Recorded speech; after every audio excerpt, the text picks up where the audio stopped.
Cropping in Photoshop basically means removing portions of an image. When you crop an image, what you do is that you trim away portions from the edges to show a smaller area. It can be this count, and in this lesson, we will learn how to crop an image in Photoshop.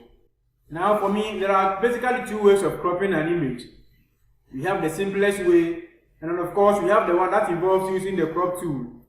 Using the simplest way, you select any of the selection tools from the tool panel. So in that case, let's select this one, and then you draw the area you want to crop, and then you go to image, and then you click on crop. So there you have it. What you should know is that using the simplest way, when you select an area to crop, it only crops that area in a rectangular shape. Okay, so having said that, now let's move on to the next step, which involves using the crop tool. I have reopened the same image. Now from the crop bar, select the crop tool. Alternatively, you can press C and then the crop tool will be selected. When you select the crop tool, crop borders appears at the edges of the image, as you can see here. Now you move your mouse to one of the borders at the corner. You then click, you hold, and then you drag the image to a point where you feel it's okay for you. At this point, where if you feel you are okay, you release it. Now after you have released it, a box will appear over the image with marked corners. This indicates the area that will be preserved if you should go ahead with the cropping. Now if you feel you are okay with the cropping, you either hit enter or command on the keyboard. Alternatively, you can click on the commit button you see here, and then your image will be cropped. But then if you no longer want to crop the image, what you do is, instead of clicking on the commit button, you rather click on the cancel button, and then what you've cropped will be cancelled. I am pretty sure you've noticed that the crop tool has a lot of buttons attached to it.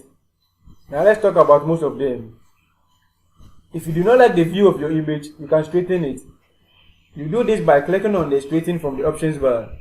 First, let me select the crop tool, and then you select the straighten from the options bar.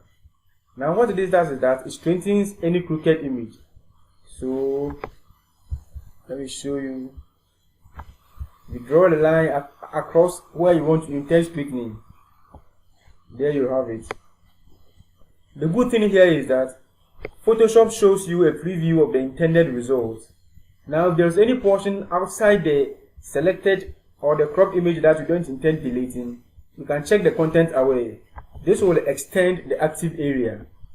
When you are done, you can either click enter or click on the commit button you see here. In my case, I'll cancel it. Another button we should focus on over here is the delete crop pixel. Now if you should check the delete crop pixel and then initiate a crop, the area outside the marked image will be permanently deleted. Let me show you what this means. First, let me check the delete crop pixel, and then let me crop the image. Now what's happening here is that if I should hit enter or click on the commit button, the area outside the cropped image will be permanently deleted. Let me show you. Yeah, so that is it. Any area outside the cropped image has been permanently deleted. Another good feature about the latest versions of Photoshop is that you can rotate your image.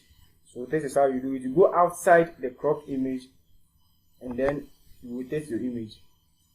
Okay, so that is it.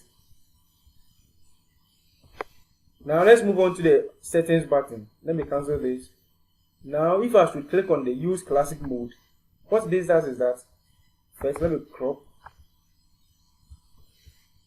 What the use classic mode does is that you can move the crop selection but not the cropped image. As you can see, I'm moving the crop selection but not the cropped image. Well, I don't know the difference this thing will make in your work, but then for the sake of knowledge, let's learn about it. Now the last button I'll talk about here is the enable crop shield. What this does is that it helps you to know the image you are cropping. So if I should check this now, you can see the difference, and if I should uncheck it, you can also see the difference. Okay, you can also choose any color of your choice. You can custom select a color and then you apply it. If you are okay with it, you click OK. In my case, I'll cancel it. In fact, the crop tool has quite a number of stuff. I will leave you to learn the rest on your own. Thanks for watching this video, and please don't forget to subscribe for more videos.